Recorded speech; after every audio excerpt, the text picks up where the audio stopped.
Hello friends, welcome back to my channel. I am tricky. So friends, आज के इस video में मैं कुछ नया लेकर आया हूँ। फ्रेंड्स, पिछले वीडियोस में मैंने आपको पीरियोडिक टेबल के एलिमेंट्स को लर्न करने के ट्रिक्स बताए थे। फ्रेंड्स, आई होप आप लोगों ने उसको लर्न कर लिया होगा। फ्रेंड्स, अगर आप लोगों ने अभी तक उन एलिमेंट्स को लर्न नहीं किया है तो प्लीज़ एक बार उन वीडियोस को देख लीजिए, आपको एलिमेंट्स के नाम यूं ही याद हो जाएंगे। तो फ्रेंड्स, बढ़ते हैं आज के टॉपिक पर।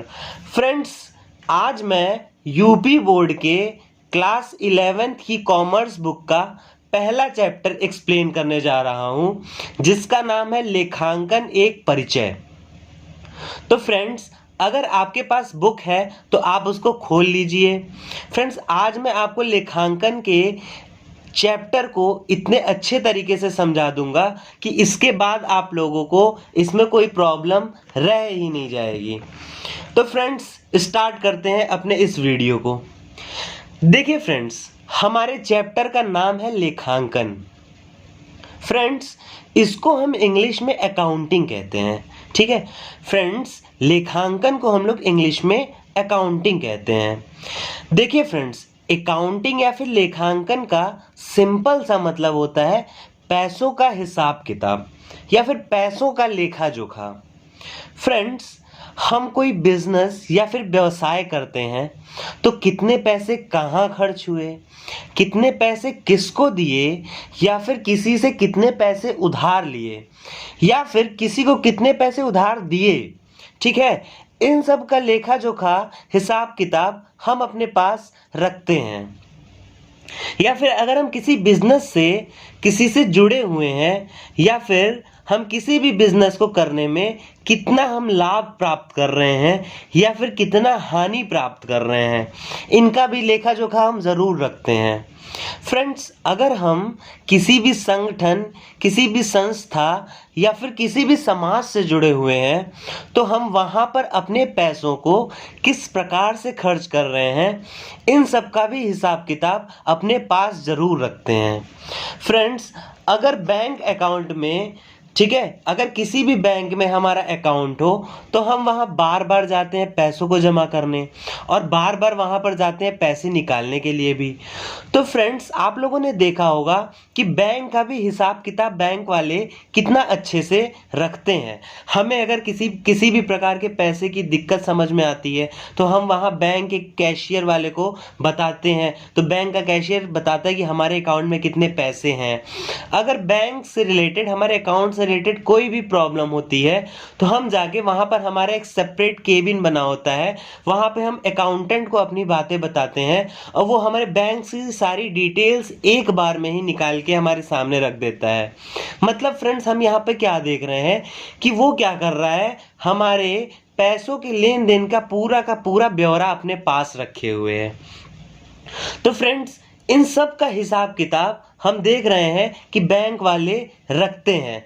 तो फ्रेंड्स, लेखांकन का सरल सा मतलब यही है कि पैसों के लेन देन का हिसाब किताब। ठीक है, अब फ्रेंड्स, हम अपने पैसों का हिसाब किताब तो अपने पास ही रखते हैं, बट फ्रेंड्स, क्या आपको पता है कि बड़ी बड़ी कंपनीज में जो वित्तीय संबंधी, मतलब कि पैसों से संबंधित जो भी लेन देन होता है उसका हिसाब किताब करने के लिए एक लेखापाल होता है। ठीक है, जिसको हम लोग इंग्लिश में अकाउंटेंट कहते हैं, है ना फ्रेंड्स। एक हम लोग तो अपने पैसों का लेखा जोखा खुद रख लेते हैं क्योंकि हम लोग उतना बड़ा लेन देन नहीं करते हैं, बट फ्रेंड्स, बड़ी बड़ी कंपनीज में, बड़ी बड़ी फैक्ट्रीज में वहाँ पे पैसों के लेखा जोखा करने के लिए वहाँ पे वित्तीय संबंधी या फिर पैसों से संबंधी कोई भी लेखा जोखा, कोई भी लेन देन रखने के लिए एक लेखापाल होता है या फिर एक अकाउंटेंट ज़रूर होता है।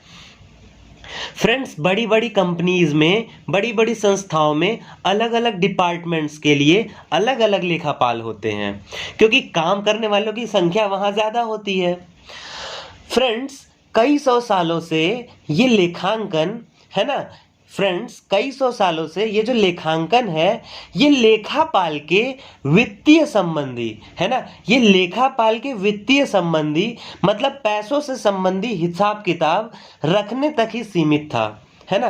कई सौ सालों से ये जो लेखांकन चैप्टर हम लोग पढ़ रहे हैं, ये लेखांकन सिर्फ लेखापाल के वित्तीय संबंधी मतलब पैसों से संबंधी हिसाब किताब रखने तक ही सीमित था। मतलब वो सिर्फ और सिर्फ पैसों का हिसाब किताब रखता है लेखापाल, बस इसी के बारे में हम लोग लेखांकन पढ़ते आए थे। बट फ्रेंड्स, आने वाले टाइम में इसका मतलब अब बदल रहा है। ठीक है, मतलब हम लोग अभी तक यही जानते थे कि लेखापाल सिर्फ और सिर्फ पैसों का हिसाब किताब, एक लिखित हिसाब किताब रखता है। ठीक है, एक हिसाब किताब ब्यौरा रखता है। बट फ्रेंड्स, आज के इस तेजी से बदलते व्यवसायिक वातावरण में, आज के इस तेजी से बदलते बिजनेस एनवायरनमेंट में, तो ये जो हमारे व्यवसायिक संस्थाओं के लेखापाल है ना, इनके कर्तव्यों को भी बदल दिया गया है ना। इनके कर्तव्यों को संस्था के अंदर ही नहीं बल्कि हमारे समाज से भी जोड़ दिया गया है। हम लोग देखते थे कि हमारे संस्था में ही, हमारी कंपनीज में ही जो लेखा जोखा रखना है वो हमारे लेखापाल रखते थे। बट फ्रेंड्स, अब इनके कामों को बदल दिया गया है, अब इनके कामों को बढ़ा दिया गया है। अब संस्था के अंदर ही नहीं बल्कि हमारे समाज से भी इनको जोड़ दिया गया है। मतलब संस्था के बाहर भी इनको काम में रख दिया गया है, इनको ड्यूटीज दे दी गई हैं। ठीक है फ्रेंड्स, मतलब अब वो कंपनीज के बाहर भी अपनी ड्यूटीज को, अपने कुछ कार्यों को संपन्न करेंगे। ठीक है फ्रेंड्स, एक लाइन में मेरे कहने का मतलब ये है कि इनके कार्यों को बढ़ा दिया गया है। मतलब एक किताबी लेखा जोखा, पैसों का एक किताबी ब्यौरा, किताबी लेखा जोखा से बढ़ा के लेखापाल को अब कंपनीज के बाहर की भी सोसाइटी में काम करने का मौका दिया गया है। फ्रेंड्स, अब लेखापाल का काम सिर्फ पैसों का लेखा जोखा ही नहीं बल्कि उस संस्था की जो निर्णायक टीम है, ठीक है, निर्णायक टीम मतलब जो उस संस्था से संबंधित कोई भी निर्णय लेती है उसको महत्वपूर्ण सूचना भी प्रदान करना है। मतलब अब लेखापाल क्या करेगा, जो संस्था है, जो हमारी कंपनी है, उसके निर्णायक टीम मतलब वो जो संस्था है, जो संस्था संबंधित कोई भी निर्णय लेती है उसको महत्वपूर्ण सूचना भी प्रदान करना है। ठीक है फ्रेंड्स, क्योंकि फ्रेंड्स लेखापाली एक ऐसा व्यक्ति होता है ना फ्रेंड्स, लेखापाली किसी संस्था में एक ऐसा व्यक्ति होता है जो कि ये बता सकता है कि ये निर्णय सही है कि नहीं हमारी कंपनी के लिए, या फिर ये निर्णय गलत है, या फिर हमारा नुकसान है यहाँ पर, या फिर यहाँ हमारी कंपनी को फायदा हो रहा है। ठीक है, इससे रिलेटेड कोई भी जानकारी निर्णायक टीम को प्रदान कर सकता है अब हमारा लेखापाल। ठीक है फ्रेंड्स, अगर खुल के बताएं तो लेखापाल अब मात्र कॉपी किताब में हिसाब किताब रखने से आगे बढ़कर अब नए क्षेत्रों में खुलकर काम करने के लिए पूर्ण रूप से सक्षम है। फ्रेंड्स, नए क्षेत्र जैसे, अब नए क्षेत्र क्या है, नए क्षेत्र जैसे न्यायालयिक लेखांकन। अब आप लोग कहेंगे कि ये न्यायालयिक लेखांकन क्या होता है। फ्रेंड्स देखिए, न्यायालयिक लेखांकन में लेखापाल कानूनी रूप से फंसे हुए किसी भी व्यक्ति या फिर किसी भी संस्था या फिर किसी भी कंपनी के वित्तीय रिकॉर्ड की जांच करके उसका मूल्यांकन करता है। ठीक है फ्रेंड्स, जैसे मैं एग्जांपल दूं, जैसे कि किसी हैकर ने किसी संस्था के मालिक के बैंक अकाउंट को हैक कर दिया। ठीक है, अब बैंक अकाउंट तो हैक हो गया है हमारे मालिक का, तो उसके सारे पैसे हथिया लिए गए। तो इसमें उस व्यक्ति के लेखापाल के पास ही उस कंपनी के मालिक का सारा हिसाब किताब होगा। तो वो जांच में जुट जाएगा कि कब कैसे किस प्रकार से हैकिंग हुई, पूरा इन्वेस्टिगेशन करेगा, कहाँ पे ये हैकिंग हुई, हैकिंग करने की क्या टाइम थी, और वो ये इन बातों का पता करेगा कि अब इन पैसों की भरपाई किस प्रकार से की जाए। तो फ्रेंड्स, ये सब काम भी अब लेखांकन को ही सौंप दिया गया है। फ्रेंड्स, और भी छोटे छोटे क्षेत्र जैसे ई कॉमर्स का क्षेत्र, उसमें भी लेखांकन के कामों को बढ़ा दिया गया है। अब ई कॉमर्स के क्षेत्र जैसे कि अमेजॉन हो गया, फ्लिपकार्ट हो गया, ठीक है, ये सारी संस्थाएं ऑनलाइन चीज़ों को क्या करती हैं, बेचती हैं। तो उसका सारा डेटा लेखापाल ही देखता है। वहां पर भी किस सामान के लिए कितने पैसे मिल रहे हैं, किस सामान के लिए किस उपभोक्ता से कितने पैसे आने हैं, किस उपभोक्ता से कितने पैसे रह गए हैं, या फिर किस उपभोक्ता को क्या सामान चाहिए, कितने पैसों का, उन सब का भी एक ब्यौरा जो होता है वो हमारा लेखापाल रखता है। फ्रेंड्स अभी हम लोगों ने देखा, अब हम लोग देख रहे हैं कि आज के इस दौर में हम घर बैठे ही एक अकाउंट से दूसरे अकाउंट में पैसे ट्रांसफर कर देते हैं।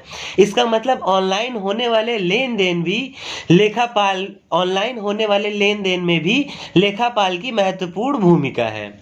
फ्रेंड्स लेखापाल अब तो वित्तीय संबंधी योजनाओं तथा पर्यावरण में पैसों का किस प्रकार उपयोग हो रहा है, उन सब कार्यों को भी लेखापाल खुलकर सामने आ रहे हैं। ठीक है, उन सब कार्यों में भी लेखापाल खुल के साथ दे रहे हैं और खुल के उन सब चीजों का भी ध्यान दे रहे हैं। फ्रेंड्स लेखापाल के कार्य को इतना बढ़ा दिया गया है, इसका कारण यही है कि लेखांकन संस्था के मैनेजरों को ऐसी ऐसी सूचनाएं उपयुक्त कराता है जिससे कि वह एक अच्छा निर्णय ले सके, क्योंकि उससे ही उनके व्यवसाय में लाभ होगा। सो फ्रेंड्स यहाँ पर हम देख रहे हैं कि लेखांकन के कार्यों को कितना ज्यादा बढ़ा दिया गया है ना फ्रेंड्स। फ्रेंड्स धीरे धीरे लेखांकन को इतनी महत्वाकांक्षा मिल गई है कि अब वह हिसाब किताब लेखा जोखा से आगे बढ़ के अब महत्वपूर्ण जानकारियों को भी उपलब्ध कराता है।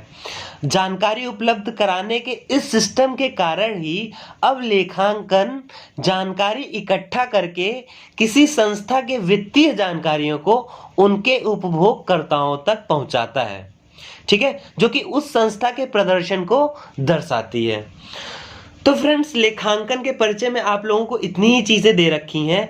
आई होप आप लोगों को समझ में आया होगा कि लेखांकन के कार्यों को सिर्फ और सिर्फ किताबी लेखा जोखा किताबी पैसों के लेन देन से बढ़ा के हमारी सोसाइटी में कितने सारे कार्यों को सौंप दिया गया है, कितने सारे कार्यों को बढ़ा दिया गया है ना फ्रेंड्स।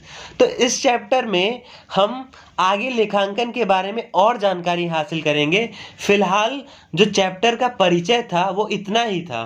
अगर आपको लेखांकन का ये इंट्रोडक्शन समझ में आया तो कमेंट सेक्शन में ज़रूर बताइए, और अगर किसी भी चीज़ किसी भी टॉपिक पर आपको दिक्कत होगा, किसी भी टॉपिक पर आपको डाउट है तो आप हमको ज़रूर बताइए। सो फ्रेंड्स आज के इस वीडियो में बस इतना ही। मिलते हैं नेक्स्ट वीडियो में, तब तक के लिए थैंक यू।